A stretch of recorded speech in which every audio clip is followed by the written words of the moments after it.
RS Infotainment Elred Kumar தயாரிப்பில் விஜய் சேதுபதி சூரி இணைந்து நடிக்கும் விடுதலை பார்ட் 2 டிசம்பர் 20 முதல் திரையரங்குகளில். GT Holidays, South India's #1 travel brand. You know you are special when you're with GT Holidays. Sir நாய் கடிக்குமா சார்? ஐயோ அது குழந்தைங்க கடிக்காதுங்க. கடிச்சிருச்சுனா இன்னைக்கு தாங்க கடிச்சிருக்கு. ஏண்டா மாணிக்கம் கொம்பன்னு சொல்றாங்களே, திட்டுன்னு வந்துட்டா என்னடா பண்ணுவேன்? திருவாரூர் தேரோட்டத்தில் வெடி போட்ட பொழுது ஒரு ஓட்டை எடுத்து அண்ணனை காப்பாத்துனீங்களா, அந்த மாதிரி காப்பாத்தி விடுறேன். இந்த படத்துல பாரதிராஜா சாருக்கு கண்டிப்பா நேஷனல் அவார்டு கண்டிப்பா கிடைக்கும். சிவகார்த்தியன் படங்கள் தம்பியோட படத்தை பார்க்கற பொழுது ஹீரோவை அழகு பண்றாப்ல. இங்கெல்லாம் நாங்க பெரிய ஹீரோக்கள் கிடையாது, கதை ஹீரோ, லொகேஷன் பெரிய ஹீரோ. எவ்வளவு அறிவு இருந்தாலும் ஈகோ இருந்துச்சுன்னா எவ்வளவு அறிவு இருந்து நோ யூஸ். பேசாத கடவுள்கிட்ட படிஞ்சு நிற்கிற பொழுது பேசுகிற மனைவி கிட்ட நின்று கேள்வி கேட்டா என்ன? திருச்செந்தூர்ல யானை ஒரு ஆளை கொண்டுச்சு நியாயம் சொல்லலாம். உனக்கு தாய் போல உனக்கு உணவிட்ட ஒரு மனிதனை கொண்டுட்டிய சென்றால் அப்ப அந்த யானை கிட்ட போய் யாராவது ஆசீர்வாதம் வாங்கலாமா? இதை யாரு பேசுறதுன்னு தெரியல. அப்ப இந்த யானை கொண்ட பிறகு அந்த யானை நினைக்கிற பொழுது ஓடி போய் கும்பிடணும் போல தோணுது. சுகம் எதுக்குமே பயப்படாத பாட்டி சென்றால அவர் பெருமை நான் பிரேயர் பண்ணி இருக்கவனு கவலைப்படாங்க பாரு. நாளை யானையோட உட்காரணும். நான் வீட்டில் சொல்லியிருக்கேன், கொஞ்சம் லைட்டா எழுந்துச்சுன்னா வீட்டில் பூட்டிருக்கேன். 100 வருஷத்துக்கு நல்லா இல்லப்பா பிடிச்சு.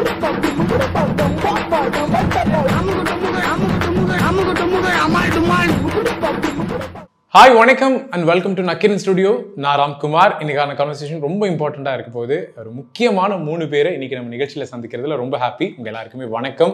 திருமாணிக்க திரைப்படத்துக்காக இணைஞ்சிருக்கிறதுல ரொம்ப ரொம்ப மகிழ்ச்சி. வாழ்த்துக்கள். முதல்ல ஒரு ஜனரஞ்சகமான ஒரு படைப்பை ஒரு கூட்டு முயற்சியாக எல்லாருமே சேர்ந்து சிறப்பாக கொடுத்துருக்கீங்க. முதல்ல நன்றிகளோடு இந்த கான்வர்சேஷனை ஸ்டார்ட் பண்ணணும்னு நினச்சேன். ரொம்ப ரொம்ப நன்றி. Thank you so much for that. Sir வணக்கம். அதாவது ஒரு முக்கியமான ஒரு விஷயம் நான் நினைக்கிறேன். லைக் நான் உங்களை இன்டர்வியூ பண்ணுறது, ஒரு தேசிய விருது, பல விருதுகளுக்கு சொந்தக்காரர், இயக்குனராக இருக்கீங்க, நடிகராக இருக்கீங்க, நிறைய நல்ல படங்களை மக்களுக்கு கொண்டு போய் மியூசிக் டைரக்டர், ரைட்டராக இருக்கீங்க, அப்பப்போ லிரிக் ரைட்டராக இருக்கீங்க, நிறைய சொல்லிட்டே போல. அதான் சொல்றேனே, இந்த பயோகிராஃபி ஃபிலிமோகிராஃபி பேசணும்னா ஒரு இன்டர்வியூ எனக்கு சார் கொடுத்தாருன்னா தானே நான் பேச ரெடியா இருக்கேன். இவ்வளோ பெரிய ஜேர்னில எப்பவுமே அந்த ஒரு விஷயம் மட்டும்தான். சாட்டை, கும்கி, இப்போ திருமாணிக்கம்னு நல்ல படைப்புகளை மக்களுக்கு கொண்டு போய் சேர்க்கணும் அப்படின்னு ஒரு நடிகரை எப்பவுமே அந்த முயற்சியை கைவிடுறதே இல்லை. அந்த சிறந்த படைப்புகளை நீங்க எப்படி தேர்ந்தெடுக்கிறீங்க? இல்லை சிறந்த படைப்புகள் ஆட்டோமேட்டிக்காக உங்களை தேர்ந்தெடுத்துருதா? தகுதி உள்ள கதை தான் அவரை நோக்கி போகும். எப்படி கதாபாத்திரத்தை தேர்ந்தெடுக்கிறீங்கன்னு சொன்னீங்கல்ல.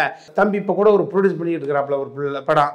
அப்போ எனக்கான தீனி இருந்தாலும் என்னை கூப்பிட்டுருப்பான். கூப்பிட்டா நான் சம்பளம் கூட கேட்க மாட்டேன், என் பிள்ளைன்ற போயிடுவோம். அப்போ ஏதோ பத்தலை அப்படின்ற மாதிரி என்னை கூப்பிடலை, அப்படிதான் நினச்சிக்கணும். சொல்லி விளக்கணும்னு அவசியம் இருக்காதுல்ல. அப்போ எனக்கான ஒரு கதாபாத்திரம் அப்படி தான் வந்தது. இதில் இவன் வந்து கெஸ்ட் ரோலு, லோடு திருமாணிக்கமாக நடிப்பது என்பது சமுத்திரகனி. அப்போ இந்த கதாபாத்திரத்துக்கு என்னை அழைக்க போகிறன்றது ஒளிப்பதிவாளர்கிட்ட, ஹீரோட்ட எல்லாம் டிஸ்கஸ் பண்ணி தான் கூப்பிடுவாங்க. அப்படியெல்லாம் வரும். இந்த பிகின் தி ஸ்கிரீன் அதெல்லாம் நடந்திருக்கும். அதுக்கு பிறகு தான் என்னை கூப்பிட்டுருப்பாங்க. இப்படி யோக்கியமாக இருக்க வேண்டிய அவசியம் கிடையாதுயா.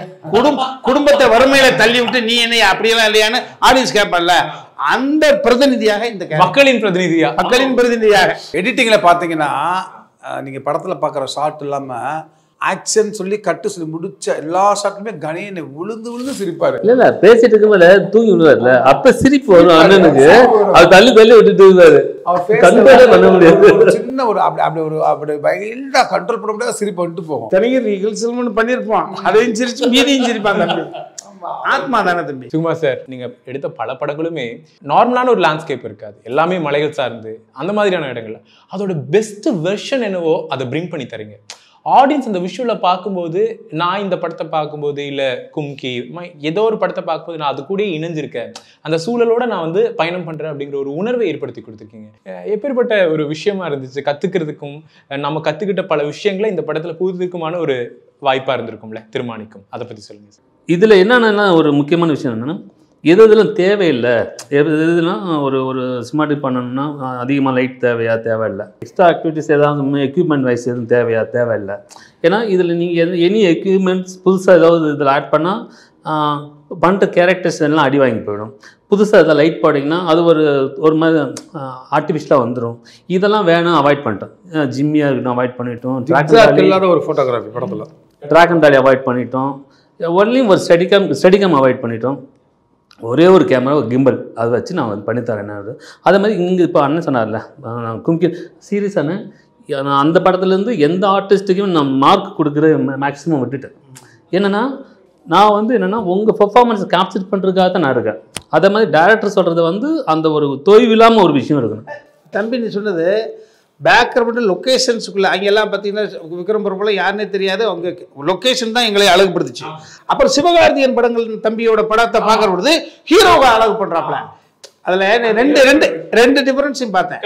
இங்கே நேச்சர் தான் பிரச்சனை, அங்கே வேல்யூ போனோம் ஆல்ரெடி எஸ்டாப்ளிஷ் பெரிய ஹீரோ. இங்கெல்லாம் நாங்கள் பெரிய ஹீரோக்கள் கிடையாது, கதை ஹீரோ, லொக்கேஷன் பெரிய ஹீரோ, அதற்குள்ளே இவங்க இருக்காங்க. அப்போ இதனுடைய தளத்தில் அவர்கள் வேலை செய்கிறாங்க. அங்கே ஹீரோ கிட்ட பொருள் ஹீரோவோட தளத்தில் இந்த லொக்கேஷன் இருக்கு இல்ல, எதுக்கு ஏற்ற மாதிரி இது பண்ணணுமோ பேலன்ஸ் பண்ணி அதை நான் பார்த்து நான் வெளியில் நேரில் எல்லாம் ஃபோன் பண்ணிலாம் சொல்றது இல்லை, ஃபார்மாலிட்டி என்ன கிடையாது. இப்போ நான் சொல்கிறேன் அந்த படத்தில் வந்து நடிப்பு அப்படின்னா ஒரு ஒரு ஃபஸ்ட்டு டேக் பண்ணும்போதில் செகண்ட் டேக்கில் அவங்கள்ட்ட அந்த பர்ஃபார்மன்ஸ் மாறி வேறு டைமென்ஷன் ஆகிடும். ஸோ அவங்க ஃபஸ்ட்டு கவனமே வந்து ஃபஸ்ட் டேக்கில் ஓகே பண்ணணும். அதுக்கு என் சைட்லேருந்து நீங்கள் எவ்வளோ சப்போர்ட், அதாவது நீங்கள் இந்த மார்க் நில்லுங்க, இந்த லைட்டிங் நில்லுங்க, அங்கே வாங்க இப்படி சொல்லவே மாட்டேன். ஓரளவுக்கு சொல்ல முடியும். ஏன்னா அதுக்கப்புறம் அவங்கள வந்து கட்டுப்படுத்தக்கூடாது. சுகுவோட ஆப்ரேஷனுக்குலாம் ஃபிட்னஸ் ரொம்ப முக்கியம். இப்போ மழைன்னா தம்பி ஏறுவான், கட்ட கட்ட கட்ட கட்ட கட்ட போவான், தூக்கி வச்சு இறங்குனா அப்பா அது அந்த ஃபிட்னஸ் ரொம்ப முக்கியம். புரிதல் ரொம்ப நல்லா எனக்கு ஆண்டவன் கொடுத்துருக்கான். சில நேரங்களில் இப்போ லிங்குசாமி அவர்களுக்கு எப்படி ஒரு ஆனந்தம் படம் கிடைச்சிச்சோ அதே மாதிரி நிச்சயமாக திருமாணிக்கம் நந்தா பெரியசாமி அவர்களுடைய வாழ்க்கையில் ஒரு சிறந்த கதையம்சம் இருக்கக்கூடிய ஒரு திரைப்படமாக இருக்கும். அதுக்கு நிறைய காரணங்கள் அது லேயராகவே நம்ம சொல்லலாம். அதில் குறிப்பாக நம்ம ஒரு ஜென்ரல் ஆடியன்ஸாக பார்க்க இவ்வளோ நடிகர்கள் இருக்காங்களே எப்படி இருக்க போகுது அப்படிங்கிற ஒரு வியப்பு தான்.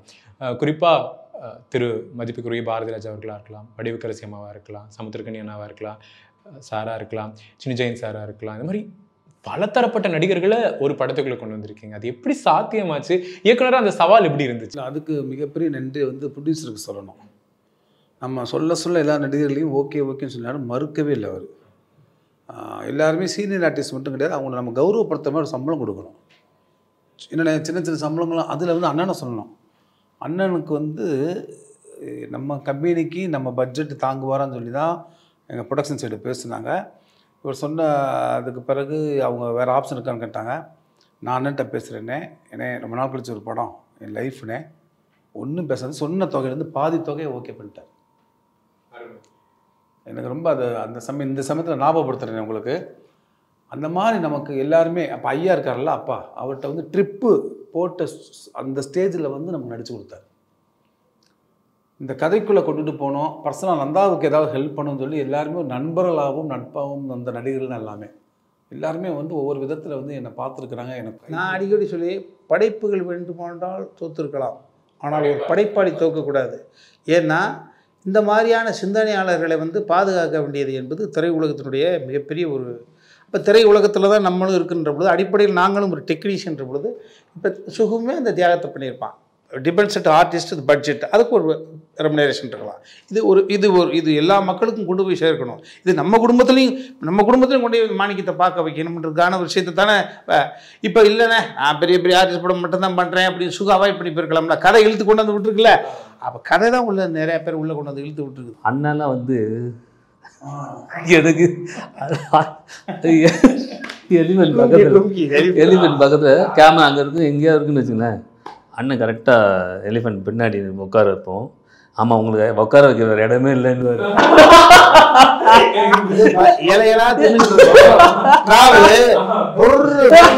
அது எலிஃபென்ட் கேஸ்பாட் எப்படி இருக்கும்? ஐயோ அந்த இடத்துல கரெக்டாக ஏன்னா உங்களுக்கு உட்கார வைக்க எனக்கு இடமே இல்லைடா அப்படின்னு அங்கே ஆமாம் வரும். அப்புறமா அங்கே உட்காந்து ஆமாம் பல்லு விளக்குற இடத்த பாரு அப்படின்னு சொன்னார். அது யானைன்றது இப்போ யானைன்னு சொல்கிறோம், அவுட் ஆஃப் சப்ஜெக்ட்னு கிடையாது. இப்போ யானைன்னு சொல்கிறோம், இப்போ திருச்செந்தூரில் யானை ஒரு ஆளை கொண்டுச்சு நியாயம் சொல்லலாம், ஒரு ஆளை கொண்டது நியாயம். நாம் பாட்டு கொடுங்க தன்னடா ஆசீர்வாதம் பண்ணிக்கிட்டு இருக்கிற யானை பல்லு விளக்குறதுக்கு இப்படி கண்டென்ட் கொடுக்க போகிறோம்.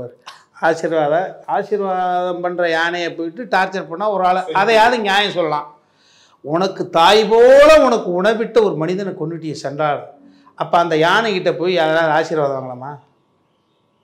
நியாயமா? இதை யார் பேசுகிறதுன்னு தெரியல. இது எனக்கு வேறு 12 நாள் தூக்கம் வர மாட்டேங்குது நினச்சி. திருச்செந்தூர் கொண்டுருச்சுலப்பா. அப்போ மனிதன் கொண்டா என்ன கொண்டு எங்கே கொண்டு விட்டுறோம்? அவனுக்கு என்கவுண்டரில் போடுறான்றான், இல்லாட்டி உள்ளே கொண்டு போய் போடுறான்றான். அப்போ அந்த யானையை உள்ளே வச்சுருக்குறாங்க, அதுக்கிட்ட மறுபடியும் ஆசீர்வாதம் பார்க்கணும். கொலைகார யானை இல்லை அது. ஆனால் நாங்கள் கொஞ்சுக்கிற யானையோட எத்தனை நாள் அதை காட்டில் இறக்கி இது கோயிலுக்குள்ளே நின்றுக்கிட்டு ஆசீர்வாதம் பண்ணுறதுக்கு உனக்கு வலிக்குது. ஆனால் இவ்வளோ பெரிய சூடு வெக்க அதுகளோடு நடந்து இந்த அந்த அந்த இன்னைக்கு கும்கின்ற ஒரு பெரிய முழு நேரம் பல வருடங்களுக்கு பிறகு யானையோட பண்ணுறது.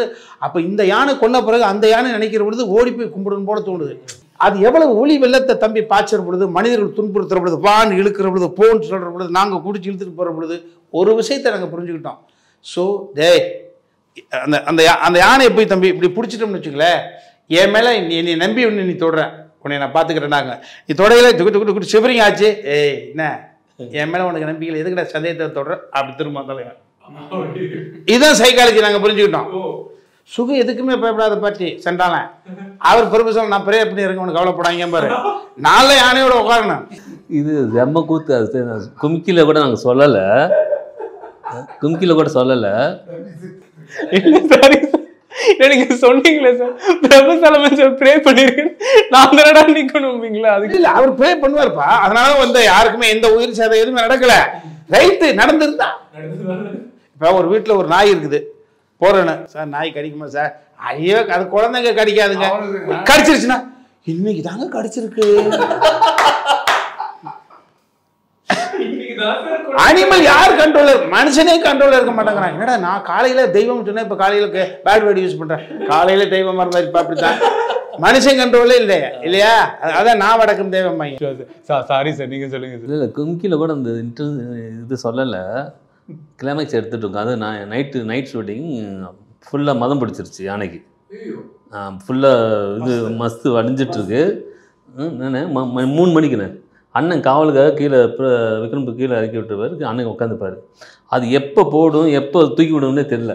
200 அடி கேட்டுட்டு இருக்காங்க எல்லாரும். ஃபஸ்ட்டு ஒய்டை போட்டு எடுக்கிறோம், ஃபஸ்ட்டு ஒய்டு போட்டு இருக்கேன். அப்போயே வந்து நடுங்க கொடுக்குது எல்லாத்துக்கும். அதுக்கப்புறம் இருக்கிற எல்லா லென்ஸும் மாற்றுறோம். அடுத்து 50 போட்டு எடுங்க, நீ சாப்பிடிக்காமல் நீங்கள் விட மாட்டேங்க. நீங்களாம் நல்லா இருக்கணும்டா, போடு அடுத்த நான் ஒய்டா 24 போடுங்க 24 போடுங்க, 85 போடுங்க, 35 போடுங்க. முதற்படத்துல தேசிய விருது எழுதப்பட ஆளை விட, ஏன்னா யானை ஏதாவது பண்ணிச்சுன்னா இங்க வரதுக்குள்ள முடிச்சிடும். ஏன்னா ஒய்டு 500 அடிக்கு மேல நிக்கிறாங்க, நானும் யானையும் தான். இருட்டு நதி ஓரம், அதுக்கு யானை குளிர் அடிக்கு ஜில்லுன்னு மேல உட்காந்துட்டு அது ரெஸ்ட்லெஸ் மஸ்து படி அதுக்கு நானா அது வேணா அதுதானே. அப்போ நான் புலம்புனது அதை இன்னைக்கு பார்த்தீங்கன்னா லிப்ல அதை ஷார்ட் சூப்பரை தம்பி எடுத்து கொடுத்துட்டான். திட்டு அண்ணன் திட்டுறாரு யாரு பிரபு சுகு அண்ணன் திட்டுறாரா, அண்ணன் திட்டுறாரு மாத்திட்டு போடுறான், என்ன வேணாலும் போடுங்க. அதைத்தான் டைலாக மாற்றி பேசிட்டோம். ஏண்டா மாணிக்கம் புலம்புற டைலாக மாற்றி விட்டேன், லிப்பு வேற மாதிரி இருக்கும். ஏண்டா மாணிக்கம் கொம்பன்னு சொல்றாங்களே, திட்டுப்புன்னு வந்துட்டா என்னடா பண்ணுவேன்? திருவாரூர் தேரோட்டத்தில் வெடி போட்ட பொழுது ஒரு ஓட்டை எடுத்து அண்ணனை காப்பாத்துனீங்களா, அந்த மாதிரி காப்பாற்றி விடுறாங்க. புலம்புனதெல்லாம் டப்பிங்க மாற்றி. இன்ட்ரெஸ்டிங் யானை இதுல 7 யானை, அந்த போர்ஷன் என்ன பாருங்க, நீ தான் பார்க்க போறோம். 7 யானைகள் இல்ல சார்? யானைகளுக்கான கதையை பத்தி பேசும்போது இவ்வளோ இருக்கு சார். நீங்க எனக்கு இந்த ஸ்பெஷலி இந்த லொகேஷனே மாணிக்கத்துல அதுதான் சார் எனக்கு சீக்வன்ஸ் எல்லாம் என்னை காமிப்பான். அப்ப நான் என்னை மீறி ஒரு வேர்டு வரும்ல, சோலை ஹிட்ரா தம்பின்னு சிங்கிள் ஷோ பிசினஸ் நான் அடிக்கடி சொல்லுவாரு. எனக்கு அதுதான் சார். இப்போ இவங்க வந்து கும்கி மைனா இவங்க 2 பேருக்குமே அந்த ஒரு எக்ஸ்பீரியன்ஸ் இருக்கு. ஆக்சுவலி அவரும் மைனாக்காக நிறைய டிராவல் பண்ணியிருக்காங்க, கும்கியாக மலையும் டிராவல் பண்ணியிருக்காங்க. திருமாணிக்கத்தோட விஷுவல்ஸே பார்த்தீங்கன்னா கேரளா தமிழ்நாட்டினுடைய ஒரு பார்டர்ல எந்த இடம் சார்? அதை பத்தி இந்த குமிழி வந்து அதாவது தமிழ்நாட்டோட எல்லை முடியும், கேரளா எல்லை தொடங்கும். ஆமாம், கம்பம் தேனி தாண்டி இதோட எல்லை முடியும், அதோட எல்லை ஆரம்பிக்கும். தமிழும் மலையாளமும் கலந்து அங்கே பஸ் ஸ்டாண்டில் கிட்டத்தட்ட ஒரு 7 நாள் ஷூட் பண்ணோம். அவ்வளோ அழகான கோஆப்ரேட் பண்ணாங்கண்ணே. மக்கள் வந்து நாங்கள் ஜூனியர் ஆர்டிஸ்ட் அங்கே கிடைக்கல, எங்களுக்கு ரொம்ப கம்மியாக தான் கிடைச்சாங்க. அங்கே இருக்க மக்களை நாங்கள் ரொம்ப பயன்படுத்திக்கிட்டோம். நீங்கள் அந்த படத்தில் பார்க்குற நல்ல லைவ்னஸ் வந்து கிரியேட் பண்ணலாம் சார். திரு பாரதிராஜா அவர்கள், அதாவது நம்ம சினிமா விரும்பக்கூடிய இல்லை நம்மளுடைய தலைமுறைக்கு ஒரு சினிமாவை சாமானியனும் பண்ணலாம் அப்படின்னு முதல்ல அதை வந்து நிரூபிச்சு காட்டினது திரு பாரதிராஜா அவர்கள். இப்போ அவருடைய படைப்புகளை படங்களா அவருடைய காட்சிகள் எல்லாம் நம்ம பார்த்து வளர்ந்த ஒரு விஷயம் இருக்கும். அவரை நம்ம ஒரு ஃப்ரேமில் வந்து கேப்சர் பண்ணுறோங்கிற ஒரு சந்தோஷம் சினிமோட்டோகிராஃபர் சுகுமார் அதெல்லாம் தாண்டி ஒரு ரசிகனா அது ஒரு விஷயம் இருக்குல்ல சார், அந்த மூமெண்ட் எனக்கு சொல்ல முடியுமா சார்? இந்த படத்தில் நேஷனல் அவார்டு பாரதி ராஜா சாருக்கு கண்டிப்பாக நேஷனல் அவார்டு கண்டிப்பாக கிடைக்கும். இந்த நேரத்தில் நான் வந்து 2வது இடத்துல சொல்கிறேன். 100% இன்ன வரைக்கும் இதில் வாங்கினாலும் ஓகே, இந்த படத்துக்கு best supporting artist Bharathi Raja sir வாங்குவோம். அதை வந்து எல்லாருமே உறுதிப்படுத்திட்டாங்க. அவங்க அது கடவுள் பிள்ளை நடக்கணும். படம் பார்த்துட்டு அடுத்த படம் எப்பட ஆரம்பிக்கிறேன்னு யார் சொல்றது? யார்? பாரதி ராஜா சார். நடிகர்களை உருவாக்கியவர். தம்பியெல்லாம் ஆசீர்வதிக்கப்பட்டவன்.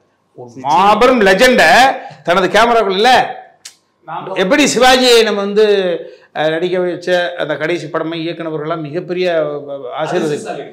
ஆமாம்மா, அதே போல இவங்க 2 பேருக்குமே பெரிய ஆசீர்வாதம். அவர் படம் பார்த்துட்டு நானும் இவரும் கிளம்பி ஐயா போய் பார்க்கணும்னு சொல்லி நீலாங்கரையில் போய் அவர் வீட்டை தேடி அவருக்கு போய் வந்து சால்வை மரியாதை செலுத்திட்டு வந்தோம். எடிட் பண்ணி படத்தை பார்த்தோன்னே இமீடியட்டாக போய் பார்த்துடணும், போய் பார்த்து மரியாதை செலுத்தி போய் பார்த்துட்டு எல்லா இயக்குநர்களுக்கும் ஒரு கதை இருக்குது. இப்போ சமுத்திரகனி அண்ணா கூட சொல்லியிருந்தாரு, நான் பார்த்த முதல் படமே ஐயாவோட தான் அப்படின்னு. இந்த டென்ட்டு கொட்டாயில் போயிட்டு இந்த மணலில் அள்ளி போட்டு உட்காந்துட்டு சாரை பார்க்குறது, இல்லை ஊர் பக்கம் போயிட்டு ஒரு 10 ரூபா டிக்கெட் வாங்கி பார்க்குறதுலாம் சாரோடைய படங்கள் தான். ஞாபகம் இருக்கா ஐயாவோட முதல் படம் அப்படிங்கிறது தியேட்டரில் பார்த்து? நான் வந்து கடலோர கவிதை 100-200 முறை பார்த்துருக்கேன். எங்கள் வீட்டு பக்கத்தில் கணேசா தேட்டர் இருக்குது. ஷிஃப்டிங் வரும் அப்போலாம் 50 நாள் கழித்து வரும். ஷிஃப்டிங்லேயே வந்து 50 நாள் ஓடின படம் அது அந்த ஊரில் மதுரையில். அப்புறம் முதல் மரியாதை, அவர் படங்கள் நம்ம சொல்லவே தேவையில்லை. அலைகள் வருவதில்லை, அவரெல்லாம் எங்கள் இயக்குனர் இமயம்ன்றது அதானே என்னென்ன. ஆனால் ஏழு விஜயோட வார்த்தை சொன்னார் படம் பார்த்துட்டு, இந்த படத்துக்கு பிறகு அவர் வந்து நடிப்பு இமயம்லாம் சொல்லுவாங்க அப்படின்னாரு. இயக்குனர் இமயம் தாண்டி நடிப்பின் இமயமாக மாறுவார். அந்த அளவுக்கு வந்து அதாவது அவரை வச்சு நம்ம எடுத்து அதை எல்லாருமே கொண்டாடணும். நமக்கு மரியாதை என்னென்ன, அவ்வளோ பெரிய ஒரு அவரை கூட்டிகிட்டு போய் நம்ம ஏதோ ஒன்று காமாசமானு எடுக்க முடியாதுல்ல. 5-6 வருடங்களாக அவர் வந்து நடிக்கக்கூடிய படங்களுடைய தேர்வுகளுமே அவ்வளோ ஒரு குவாலிட்டியாக அவர் யாருங்கிறத காட்டுறதுக்கு தமிழ் சினிமாவில் அந்த முயற்சி பாராட்டக்கூடிய விஷயம். தம்பிராமையா அவர்கள் இங்கே இருக்காரு. டக்குன்னு ஒரு சின்ன ஒரு ரேபிட் ஃபயர் போகணும் அப்படின்னு உங்ககிட்ட ஆசைப்படுறேன் சார்.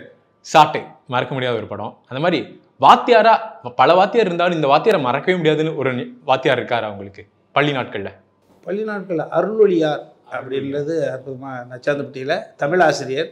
இன்னைக்கு நாவில் ஓரளவு நகைச்சுவை வந்து நர்த்தனம் ஆடுது அப்படின்னா அவர் நங்கூரம் போட்டு நடுவில் உட்காந்துருக்காருன்னு அர்த்தம். அது ஒரு காரணம். ஓகே, மைனா, கும்கி, இப்போ திருமாணிக்கம் எல்லாமே தேனி இந்த மாதிரியான இடங்களை சுற்றி தான். இப்போ இந்த இடங்களுக்கெல்லாம் போகும்போது ஒரு சின்ன ஒரு மெமரியாக எப்போவுமே இருக்கும்ல சார், ஒரு நினைவாகவே ஒரு சில விஷயம் இருக்கும்ல சார். அந்த மாதிரி இப்போ யானைகளுக்காக எவ்வளோ கதைகள் போகுது, அந்த மாதிரி ஒரு சின்ன விஷயம் தேனி, கம்பம், குமிழி இந்த மாதிரி இடங்களுக்கான ஒரு ஞாபகம்னா என்ன சார்?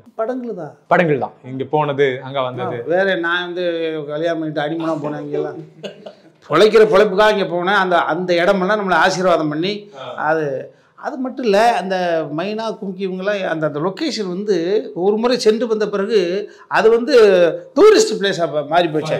அந்த மாதிரி மாறிட்டு இருக்கு. ஓ சூப்பர் சார். சார் தனி ஒருவன்ல சார் அது யாருமே தம்பிராமையா அவர்களை எதிர்பார்க்காத ஒரு கேரக்டர் சார். ஒரு சீரியஸ் கலந்து அவருக்குள்ள ஒரு காமெடி இல்லை அவருக்குள்ள ஒரு நகைச்சுவனரும் எங்கேயோ இருக்கு. ஆனால் மறுபடியும் தம்பிராமையா ஒரு வெர்சடைல் பெர்ஃபார்மருங்கிறத காட்டியிருப்பார் அந்த கண்ணருக்குள்ள உட்காரும்போது ஒரு கிளாப்போட.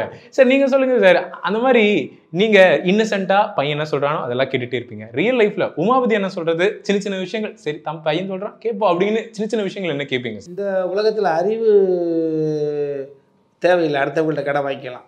எவ்வளோ அறிவு இருந்தாலும் ஈகோ இருந்துச்சுன்னா எவ்வளோ அறிவு இருந்து நோ யூஸ்.